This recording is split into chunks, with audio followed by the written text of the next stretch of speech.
Vážení priatelia, pred zajtrajším rokovaním vlády som dnes navštívil štátny ústav pre kontrolu liečiv a stretol som sa s jeho riaditeľom magistrom Romanom Dorčíkom.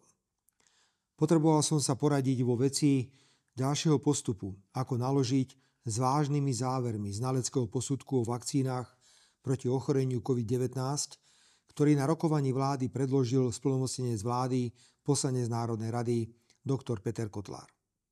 Znalecký posudok vypracovaný registrovaným znalcom zo zahraničia konštatuje, že vzorky vakcín používaných na Slovensku na očkovanie proti ochoreniu COVID-19 obsahovali extrémne vysoké hodnoty DNA a látky, prítomnosť ktorých výrobca neuviedol v príslušnej dokumentácii. Už 26. marca tohto roku vláda nariadila ministrovi zdravotníctva zložiť pracovnú skupinu, aby na znalecký posudok predložený splnomocnencom vlády reagovala. Do vlastných radov priznám, že keď na niečo zriaďujeme pracovnú skupinu alebo komisiu, prichádza mi na stará Murphyho pravda, že keď nechcete niečo vyriešiť, zriadite komisiu. Aj preto som to dnes zobral skratkou a pokúsil som sa nájsť na tento sakramentsky vážny problém odpoveď v primeranom čase. Komunikoval som so všetkými zainteresovanými a zajtra mienim prísť na vládu s návrhom tohto postupu. Poprvé, okrem spomínaného znaleckého posudku môže ďalšiu kvantitatívnu analýzu na prítomnosť DNA a ďalších látok vo vybraných vzorkách vakcín používaných v slovenskej populácii proti ochoreniu COVID vypracovať len Slovenská akadémia vied a jej odborné pracoviská. Zajtra by vláda mohla požiadať príslušný ústav Slovenskej akadémie vied, aby takúto kvantitatívnu analýzu v čo najkratšom čase vypracovala.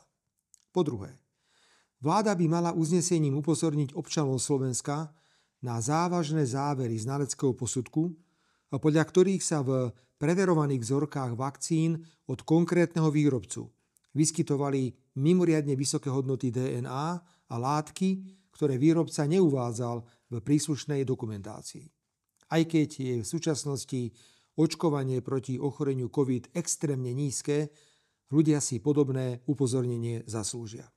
Po tretie, vláda sa musí vysporiadať aj s faktom, že podľa zmluvy z mája 2023, ktorú vláda vedená pánom Ódorom z Progresívneho Slovenska podpísala, musí Slovensko v roku 2025 a 2026 ešte odobrať 297 118 dávok vakcín proti ochoreniu COVID a zaplatiť za ne 5 793 801 eur.